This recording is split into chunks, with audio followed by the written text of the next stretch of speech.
for Inclusive Excellence Education and Development here at SIUE. And we really appreciate you being here to celebrate with our graduates their exceptional achievement. But of course, before we start the program, we want to make sure that we invite those exceptional graduates to join us in this space. So if you're able and willing and would like, I invite you to stand up and support the graduates as they process in. Graduates, welcome.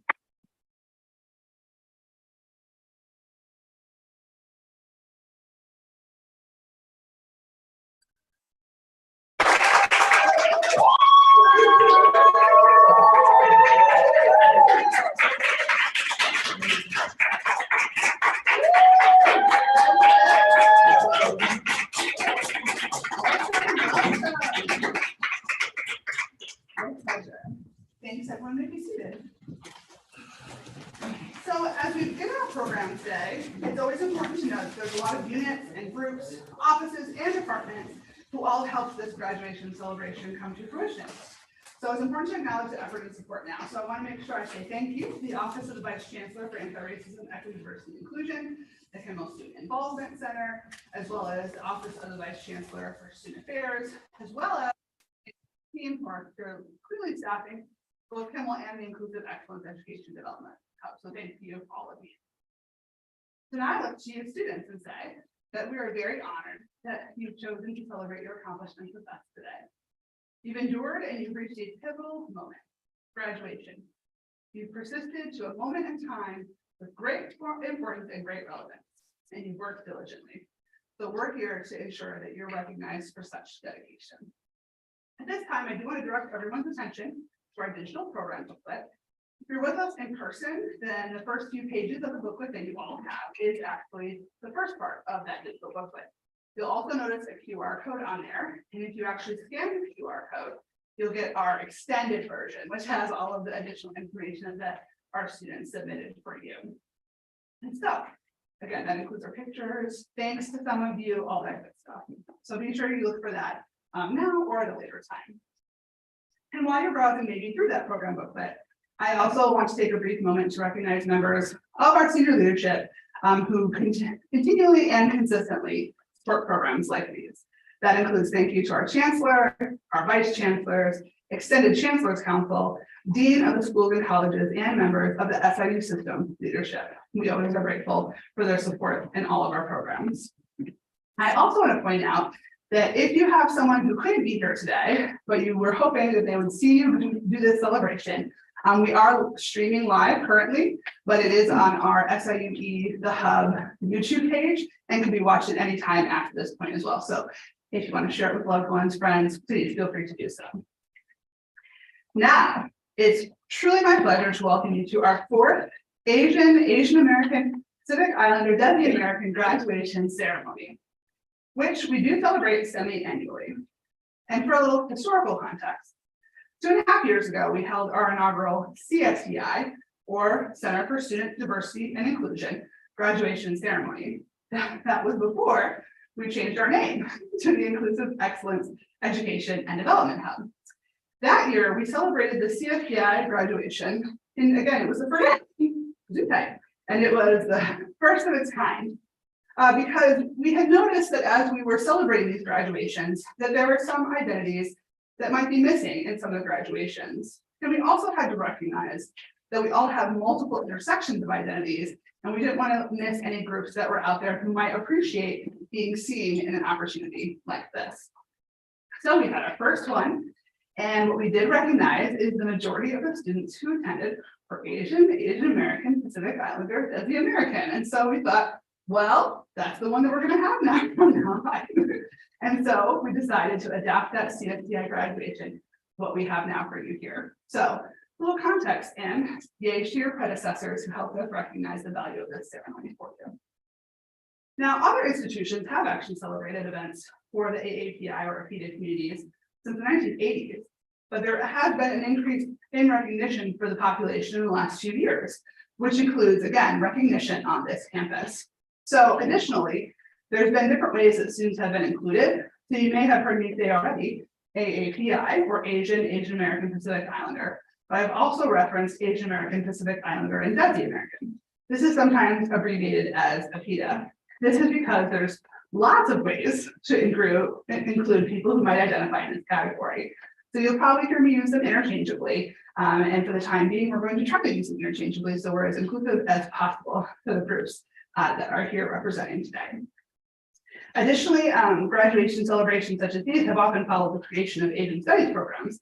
And again, the creation of AAPI or even APIDA student organizations or large influxes of APIDA or AAPI students at institutions with graduates. So here we recognized again, this population was showing itself at programs and events and needed to be recognized. So one last time, thank you graduates for showing yourself here and allow us to see you and be recognized.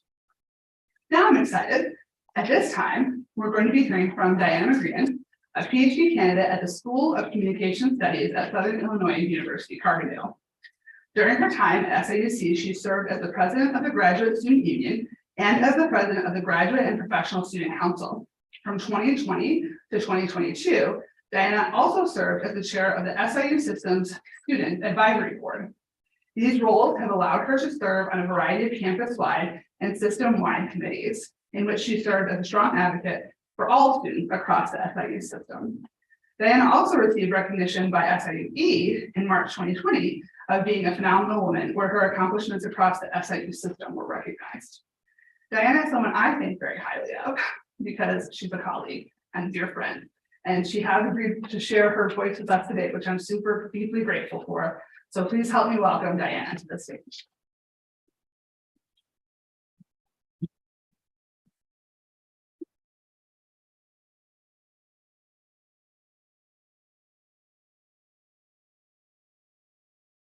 Face right there. Let's get personal. All right, can you all hear me okay? Sound good? All right, so before I begin, I would like to sincerely thank Assistant Vice Chancellor Lindy Wagner for this wonderful opportunity to speak with you all today and just celebrate all that you have achieved during your time as students at Southern Illinois University in Edwardsville. So this is a true story. You can ask Lindy. So after Lindy invited me to give today's keynote address, I had this really weird dream. This is true. I had a weird dream a few days later where I dreamt I was right here in this very moment, nervously attempting to give my speech to all of you. That was all of you and somehow your Asian mothers that were in the audience.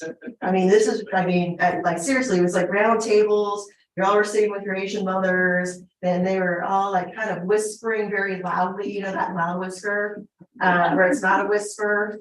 Except for the voices of every single one of your mothers sounded exactly like my mother. It was very weird. And so imagine like you're all sitting with your mothers and your mom's looking at you and she looks at me and she's like, she's a student, but she's so old. And I'm like, and I can hear this. And then one of them goes, she had no ring. She had no ring on her finger. I wonder why she got married. And I can hear this. Did she say she's going to be doctor? Oh, but not real doctor.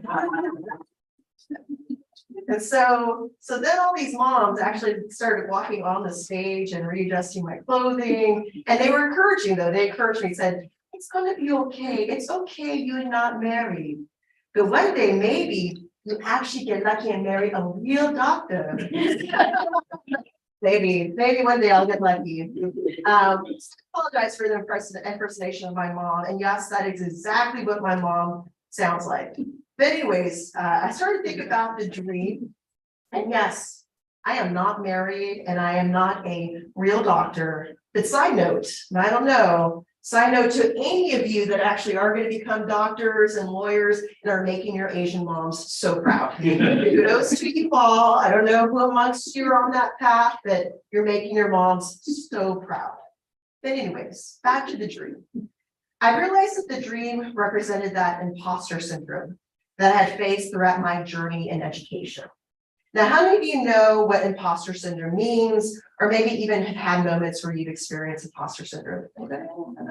Okay, so if you don't know what it means, according to that reliable source, Wikipedia, you know, that oh so reliable source, imposter syndrome, also known as imposter phenomenon, is a psychological occurrence in which people doubt their skills, their talents, and accomplishments, and have a persistent internalized fear of being exposed as frauds.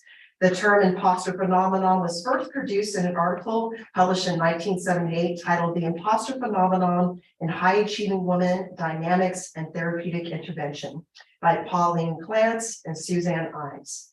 So although it was first assumed by these researchers that imposter syndrome primarily appeared in high achieving women, more recent research estimates that nearly 70% of all individuals, regardless of gender or race, will experience signs and symptoms of imposter syndrome or imposter phenomenon at least once in their lifetime.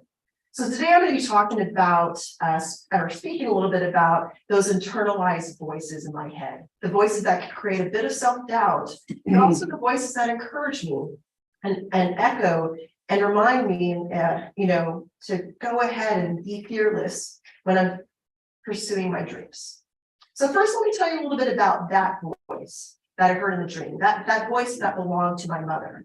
Now, my mother was born in northern Thailand in a village called Udon, now known as Umnot. And as a child, she helped her father work on the farm and helped in the rice field.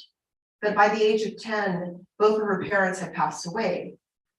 She had moved in with her older sister and had quit school so that she could work. So she only has a 4th grade education. My stepmother grew up in a small fishing village in the Philippines and also shared stories with me about waking up early to work with her father to help catch fish. At the age of 13, she was sold as an indentured servant to a family in Manila. So she actually was sold and worked as an indentured servant.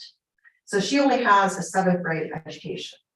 I think the theme of education becomes significant for many Asians, Asian Americans, and Pacific Islanders.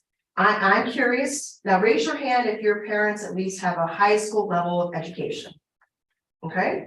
Now raise your hand if your parents have a college education. All right. Now there might still be a few of you that might fall under that category of 1st generation student. Now I am, but raise your hand if you identify as a 1st generation college student. And this is anybody in the room, right?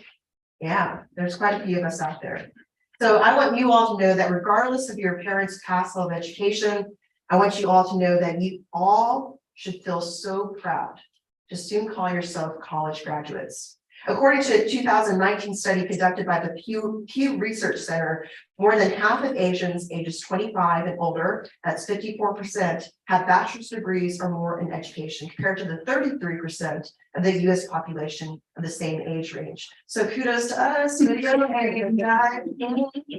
That's right, those are some impressive statistics. But the same study also showed that nearly all US-born Asians, that's 95%, were proficient in English, compared to the 57% of foreign-born Asians. Now, my mother makes up the 43% that is labeled less proficient.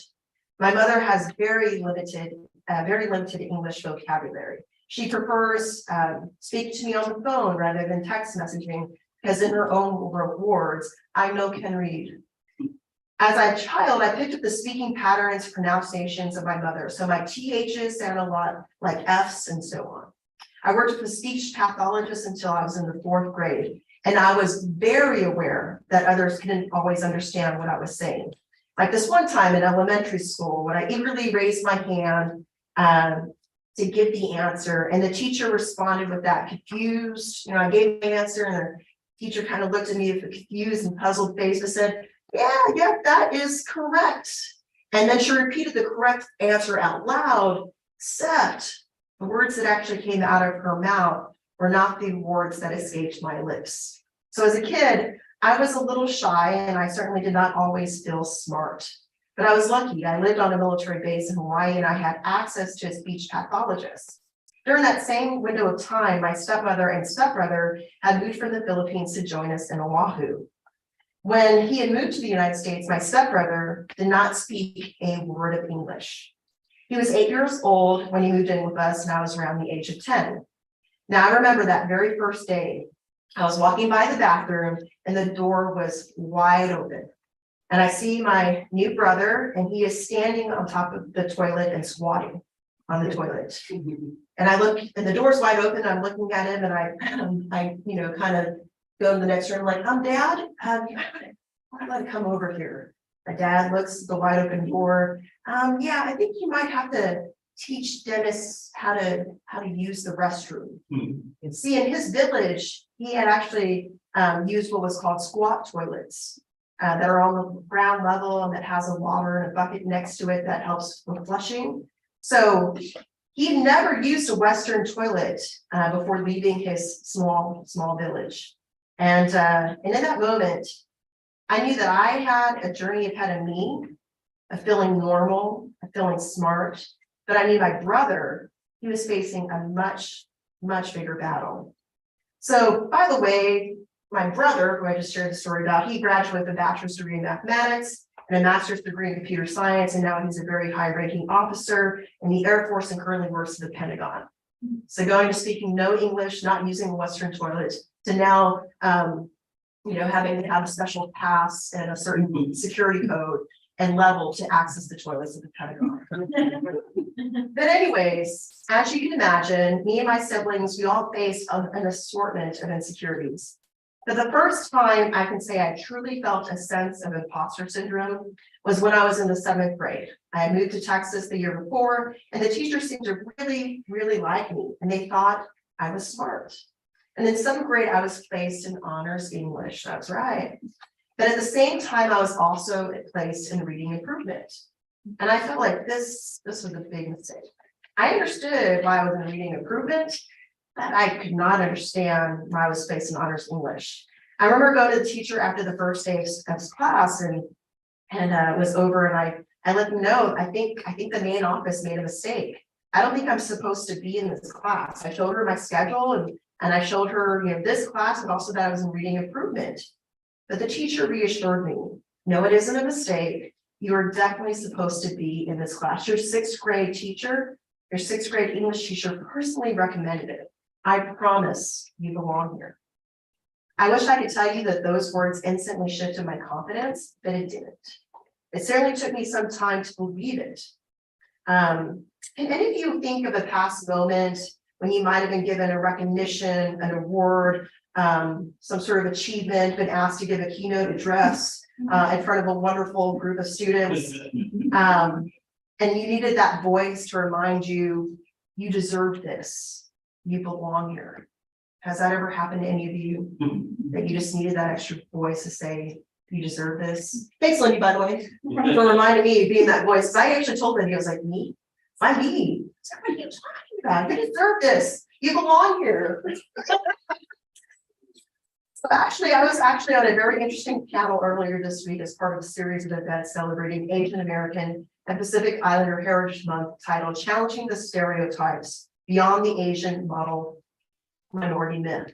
So the term model minority was introduced by psychologist William Peterson in 1966 in an essay published in the New York Times Magazine titled Success Story Japanese American Style, which discussed the success story of Japanese Americans in the US. In the article, Peterson asserts that Japanese Americans, despite facing racism and discrimination, including being placed in internment camps during World War II, achieved success in a way that other minority groups had not. Now, many of us in this room have faced the pressures and the stereotypes of being the Asian model minority. On this panel with me was a law student, another graduate student, and a staff member with the Center for International Education. I was shocked to hear that this law student still felt a sense of imposter syndrome when she received the top grade in one of her first year law classes. She literally asked the law professor to double check her paper, to double check her work, is that they made a mistake. There's no way that I made that grade. But the professor reassured her, you are smart, you're an excellent writer, and you deserved that grade. For others on the panel, they talked about the pressure from their families and society to be smart, to be high achieving, and to never fail.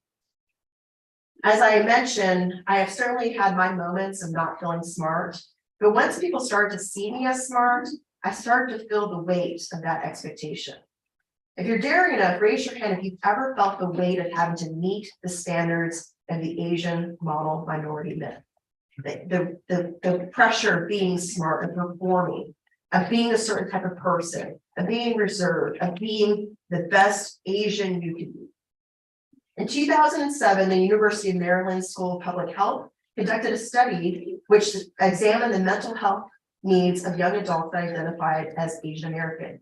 Researchers found that the pressure to live up to the model minority stereotype increased levels of stress that had a direct impact on the mental health of those participants.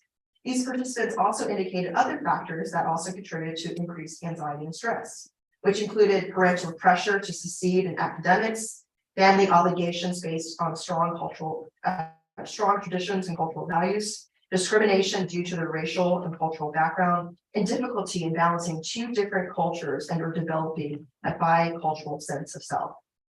And yet, with all these additional factors that contribute to mental health concerns amongst Asian Americans, it's estimated that only 3.6% of Asian Americans seek any type of mental health services or resources compared to the 18% of the general population nationwide. In 2010, article printed in the American Journal of Public Health was discovered that Asian American youth often seek out support from their personal networks, such as their close friends, family members, and religious community members, rather than seek professional help.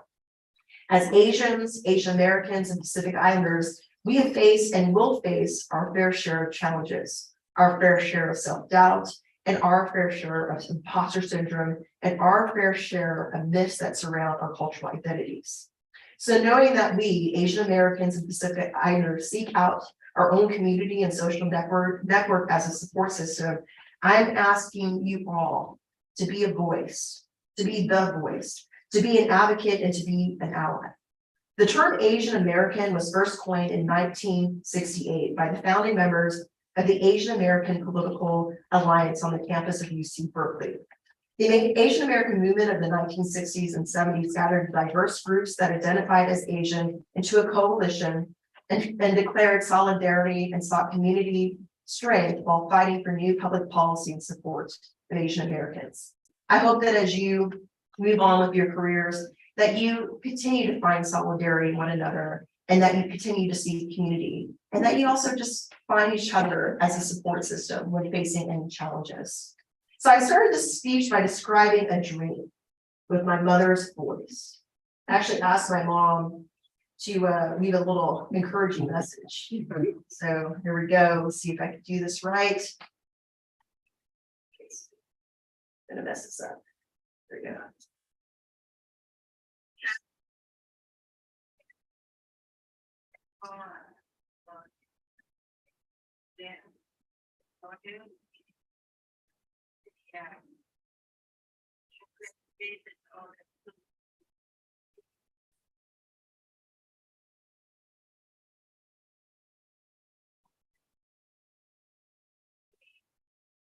All right, so that's it.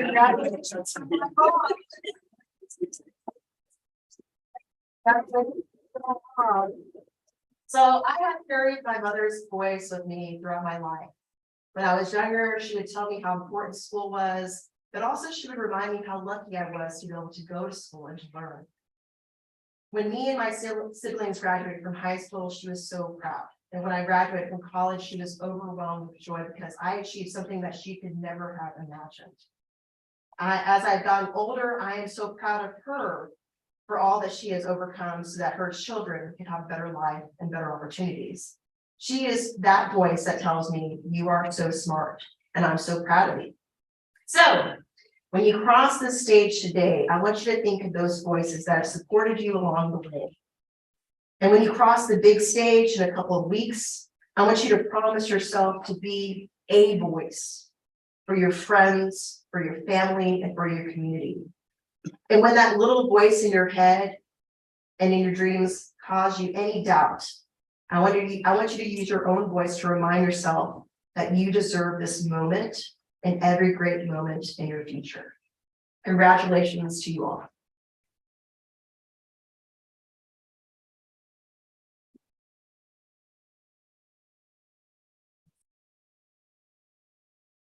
Thank you, Diana. You might encourage her. Oh, one more round of applause, maybe?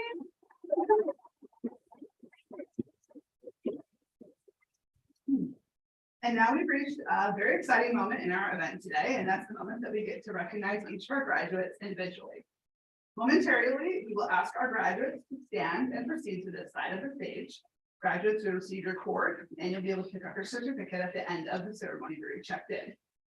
As you cross the stage, our campus photographer, Howard, will be at the end to take your photos. We have the backdrop. You can pick any kind of pose you want. Some people get creative, feel free, whatever makes you happy. Additionally, we have a video camera right here at the end, which I mentioned previously for video streaming. Feel free to give a shout out to them. You know, family might watch it later and they'll be excited that you gave them a wave. So feel free to do that as well.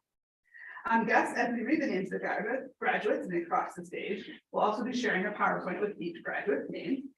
Those of you who are here, more than welcome to cheer. Come close to the stage if you want to take photos. We're not upset about that either. And then once the names of all the graduates are shared, we'll then take a moment to make one giant, large celebratory noise in unison for the graduates. So look forward to that as well. And then graduates, as your name is called, please know that we see you. We honor you. We certainly celebrate you.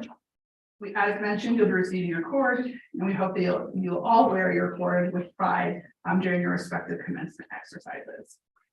At this time, we'll now begin recognizing our students. So we have the first row to rise and come to the side of the stage.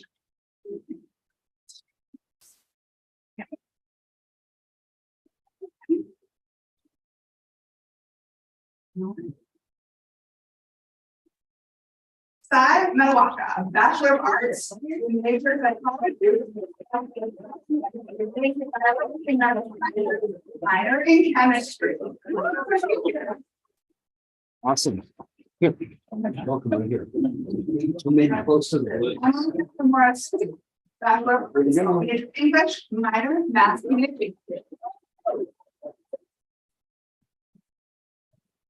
Wow. Be close to the board. Lead on to Bachelor of Arts, major, mass Here we go. communications, concentration in media production, minor, applied communication studies. Get into the board and some color. Here we go. Okay. Nice. Bailey Marie Wetzel.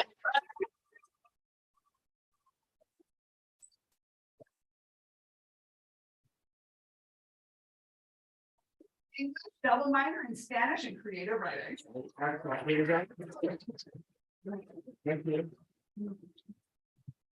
Mohammed Asaduz Zaman, Master of Arts, Master, you just switched to Master. Congratulations, Master. Concentration, interpersonal communications.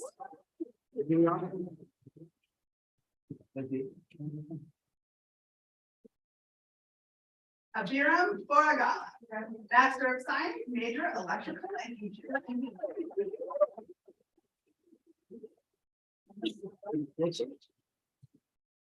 Here we go. Reddy Mercado Doctora, Master of Business Administration, major business administration, concentration in management. Good. Get a little closer. Nice. Perfect. You should do that. Here we go. Engineering. Here we go. Master of Science, major electrical and computer engineering.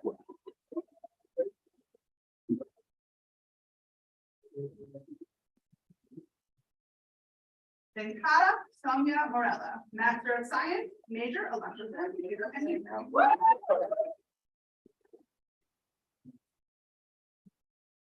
Well, you're the closest. Sai Manish Maya, Master of Science, major electrical and computer engineering.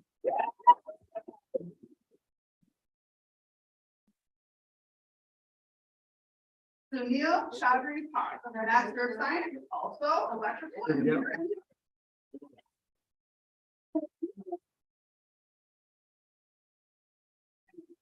Like this. Sure. Whatever you want. Master of Science, Here we go. major higher education and student affairs.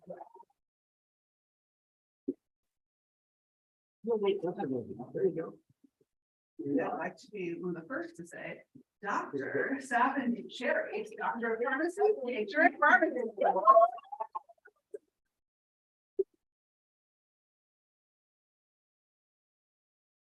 One more bachelor of science in college. Here we go.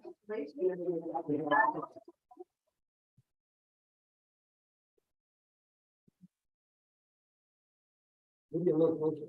Graduates. Return. Here we go. To our lovely audience for them to celebrate you with a very loud.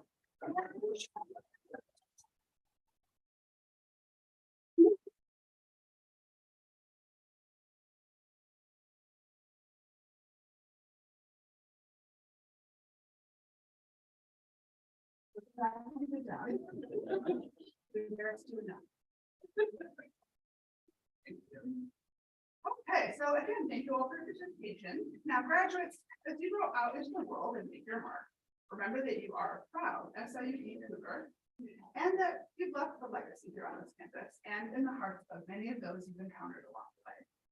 To remind you a little bit about how you are always Cougar, we have a message from Jill Essner, at-large director of the SIUE Alumni Association Board of Directors and 2017 Masters of Business Administration graduate. Welcome, Jill.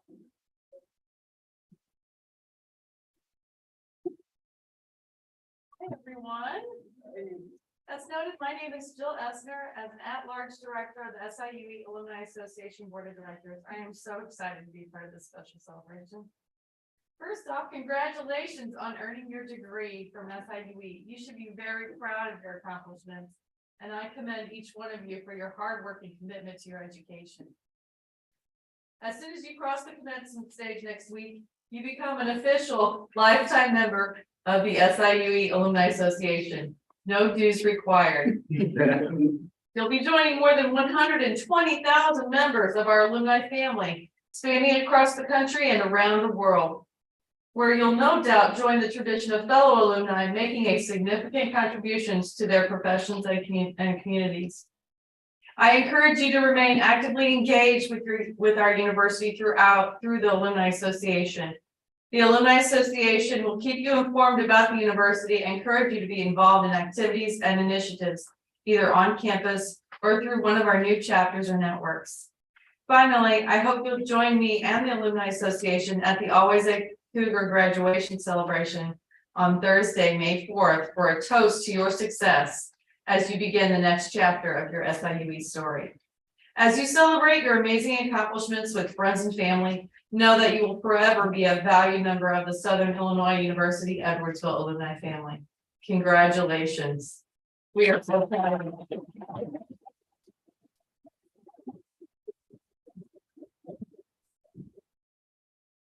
Thank you, Jill. Additionally, as we mentioned earlier, graduates were able to submit messages of thanks to their faculty, staff, mentors, friends, family, many who've been instrumental in their success here at SIUE. We know that it often takes the love and care of a lot of people to support graduates and get them to this point in their career. So the messages, again, that you graduates shared are in the program booklet that we mentioned earlier. However, we do want to take just this one moment to honor those of you here today who supported these students. So students, join me in celebrating those who are here to celebrate you.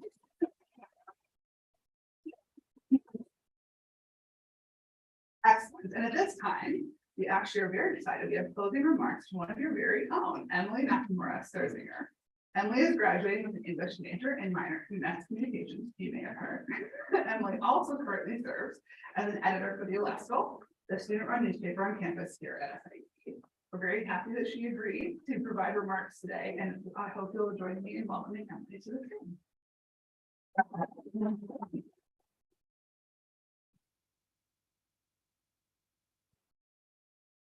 So first off, I need to thank my mom because she helped me with my speech. I think she is on the live stream right now. But so thank you to Lindy for introducing me and so thank you to Lindy for introducing me to the other speakers for sharing their speeches. They're really wonderful messages, and I feel a lot of gratitude for hearing them. And to you all for taking the time to be here with us today and show us how you matter. Thank you. And I want to take this opportunity to congratulate my fellow graduates, all of their families, friends, and all the support of them during this exciting journey we know as a college experience. I hope you feel seen and celebrated by your loved ones. Community is such an important thing. One cannot truly prosper without it, and I've certainly felt welcome by SIUE, and especially by my fellow Asian American students. I appreciate all the Asian Americans and Asian international students on this campus have, and I felt accepted by both these groups. I've even been mistaken for an international student a few times by other international students, and in an odd way, that made me feel accepted too. As a mixed race person, I always felt scared to embrace my identity as an Asian American. I felt alienated, not sure if I'd ever fit into one group or the other. But I know now that being part of such a vibrant community is nothing to be scared of, but rather something to cherish. In recent years, discrimination against Asians has increased, especially in the wake of the coronavirus pandemic. It is now more than ever that we need to uplift all members of the community. Because of this, I appreciate the Inclusive Excellence Education and Development Hub for putting on events like these that show us that our community matters. We do matter, and it's good that more people are finally seeing that. The AAPI community has been invisible for so many years. Even this is only the 4th AAPI graduation ceremony. We're still invisible to many, but that's changing, slowly but surely, with more positive representations of Asian Americans in the media helping out. It's good that our community is finally being acknowledged, but there's still further to go. All of you are amazing for having gotten here today, no matter how long it took.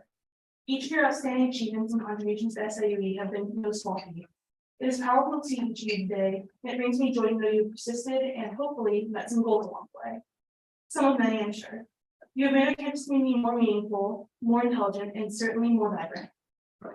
You have been and will continue to be trailblazers and models of success for future generations. I'm confident you'll make an extraordinary impact on those you encounter, just as you've impacted those around you here.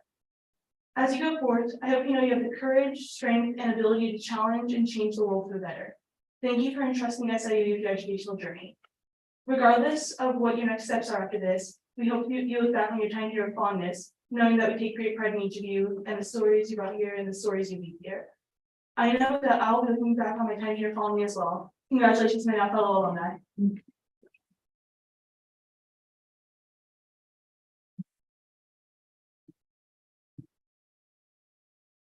Thank you so much, Emily. And how about one more round of applause for all of our graduates?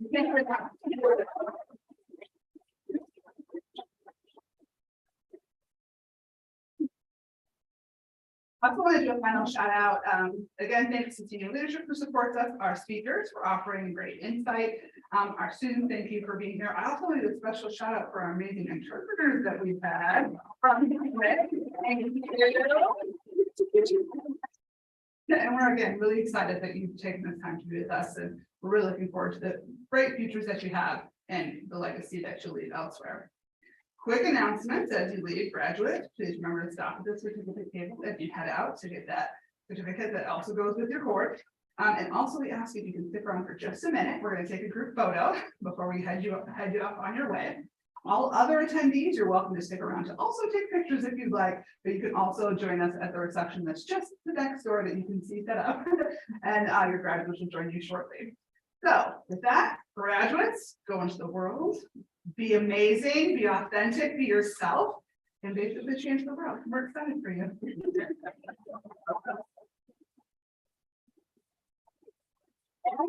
Here's what I'm running. You can join the reception, graduates, please.